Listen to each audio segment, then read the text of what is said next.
Magalak ka, Birheng mahal, ikaw ang inang nagsilang sa araw ng katarungan.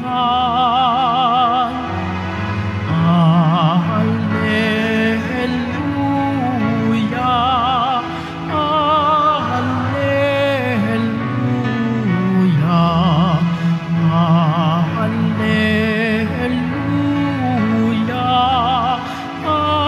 alleluia.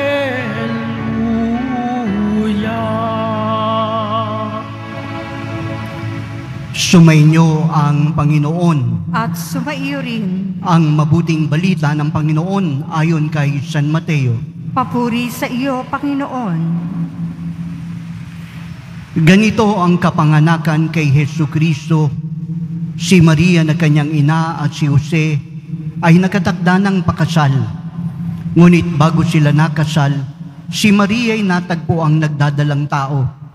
Ito'y sa pamamagitan ng Espiritu Santo. Isang taong matuwid si Jose na kanyang magiging asawa, ngunit ayaw niyang mapahiya si Maria, kaya't ipinasya niyang hiwalayan ito ng lihim. Samantalang iniisip ni Jose ito, napakita sa kanya sa panaginip ang isang lalaki, ang isang anghel ng Panginoon. Sabi nito sa kanya, "Jose, anak ni David, huwag kang matakot na tuluyang pakasalan si Maria, sapagkat siya ay naglihi sa pamamagitan ng Espiritu Santo. Manganganak siya ng isang lalaki at ito'y papangalanan mong Jesus, sapagkat siya ay ang magliligtas sa kanyang bayan sa kanilang mga kasalanan." Nangyari ang lahat ng ito upang matupad ang sinabi ng Panginoon sa pamamagitan ng propeta. Maglilihi ang isang dalaga at manganganak ng isang lalaki at tatawaging itong Emmanuel. Ang kahulugay, kasama natin ang Diyos.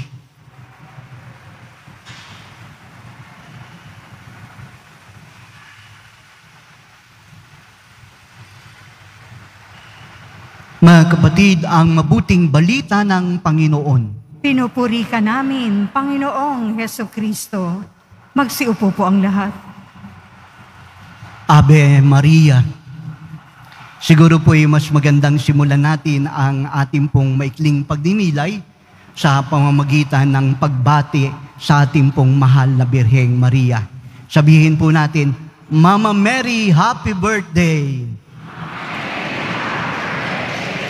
Happy birthday to you. Again.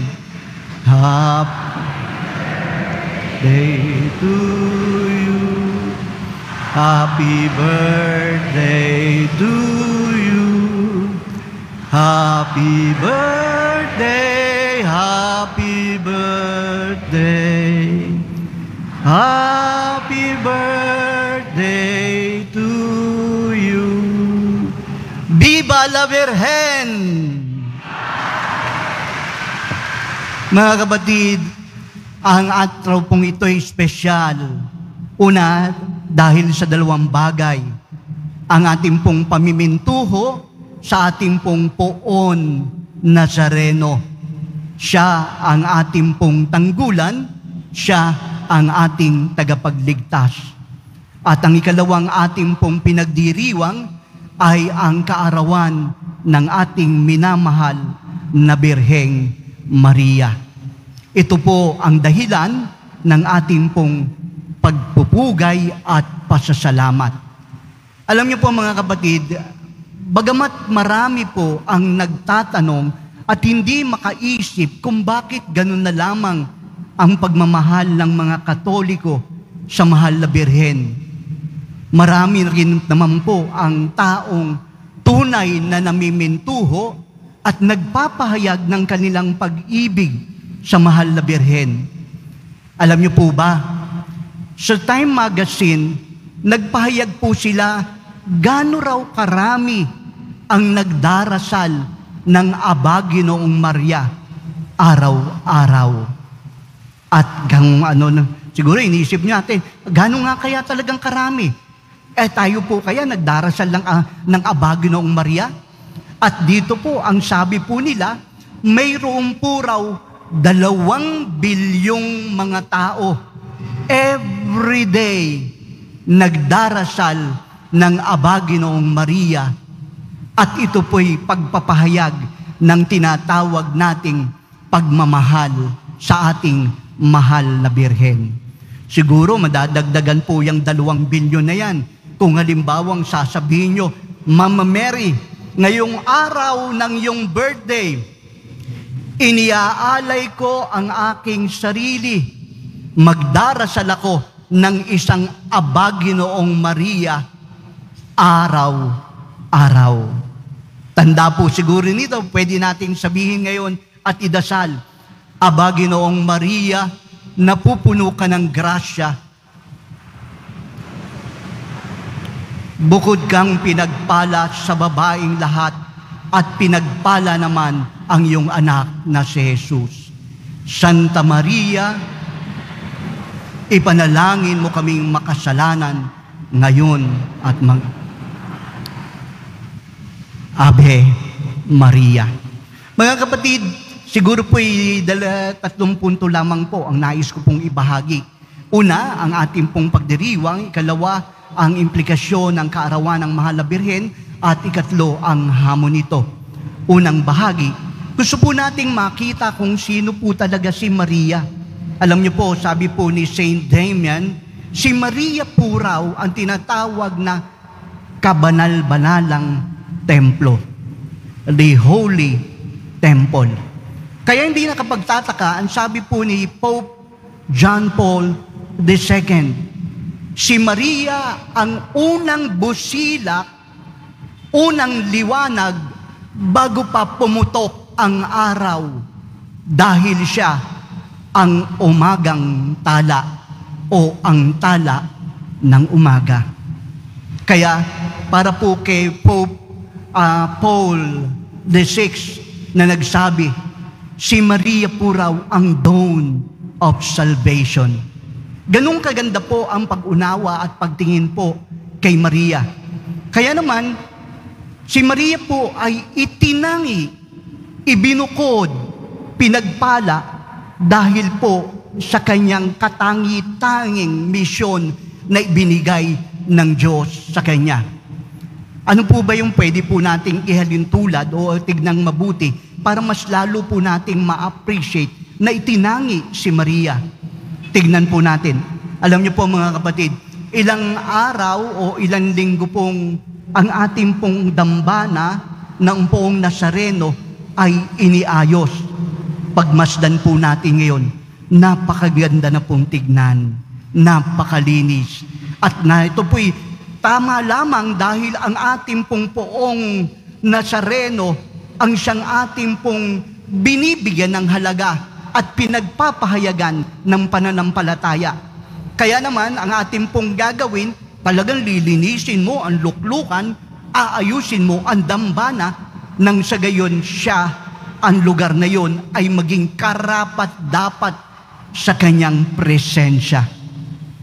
Kung ang ating pong dambana ay iniayos, nilinis upang maging karapat-dapat mismo sa luklukan ng ating pong poong mahal na Nazareno, si Maria pa po kaya na magiging luklukan sa kanyang sinapupunan, tahanan ng ating poong Hesukristo, ang siyang hindi itangi, hindi linisin at hindi gawing tunay na karapat-dapat.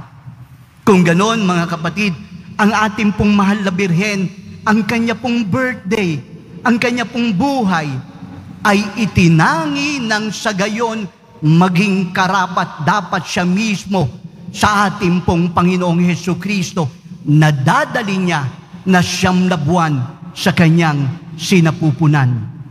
Hindi ngayon tayo dapat magtaka. Bakit itinangi si Maria? Bakit espesyal siya? Bakit naman po hindi?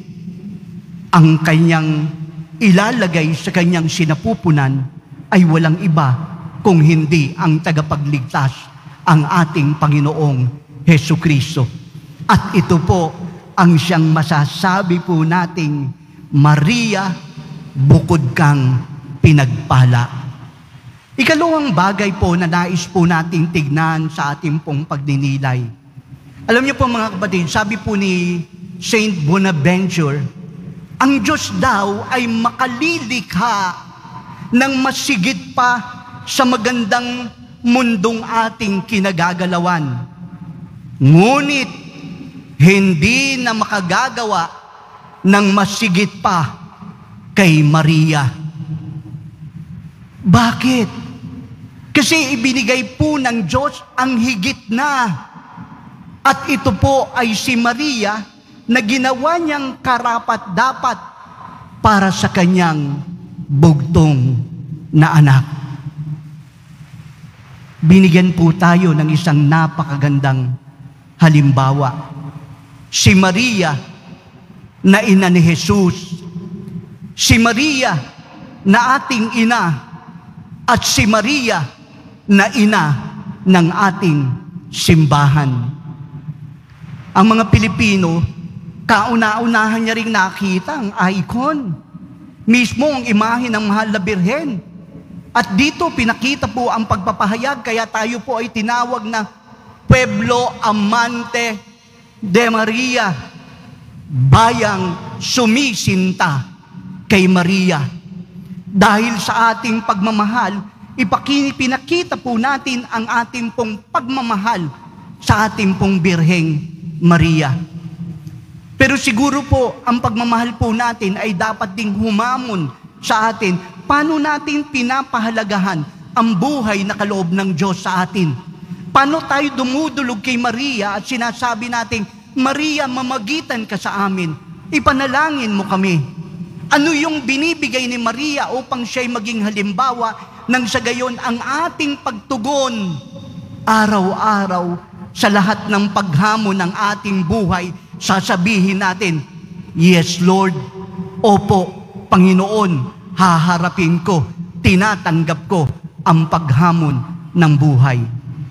At sa paghamon pong ito, yun mismo ang ibinibigay na lakas ng Diyos para tayo po ay manindigan tulad din ni Maria. Alam niyo po mga kapatid, mas madali pong sabihin po ito Pero sa katotohanan, ang hirap pong gawin Bakit po? Kasi kahit na po si Saint Teresa ng Calcutta, ang sabi niya po ay ito, unang hamon sa pamilya ang tinatawag nating abortion. At ang sabi niya po ay ito, ang dami-daming nagpapa-abort Paano natin masasabing we are people of peace kung mismong ang magulang, ang ina, ang siyang unang kumikitil sa buhay ng kanyang anak? Mga kapatid, human as we are, mahina po tayo.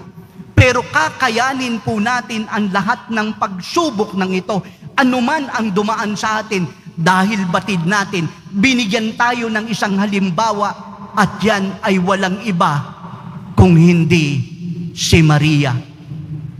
Bukod na pinagpala. Ngunit tayo man din po ay pinagpala.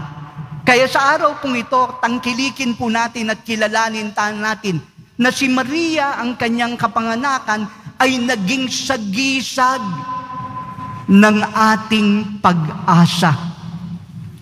Mahina ka man, gusto mo nang sumuko, ang dami mong pinagdadaanan, ang dami mong tanong. Si Maria nagtanong. Sa pagkakataon pong ito, okay lang na magtanong, pero isang bagay ang napakagandang tignan natin sa buhay natin. Hayaan po natin sa pamamagitan ni Maria, kayanin natin ang pagmamahal natin. Bakit? May misyon Ang misyon ni Maria, aragain ang kanyang anak na si Jesus.